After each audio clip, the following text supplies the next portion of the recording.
Mariing itinanggi ni Senator Christopher Bongo ang pahayag ni dating PCSO Chairperson Rowena Garma ukol sa umano'y reward system sa war on drugs ng Duterte administration.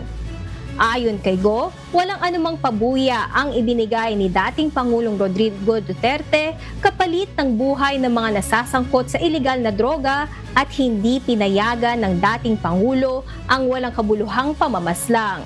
Nilinaw rin ng senador na limitado ang kanyang papel bilang Special Assistant to the President noon at tiniyak na wala siyang kinalaman sa police operations o pondo ng tanggapan ng Pangulo.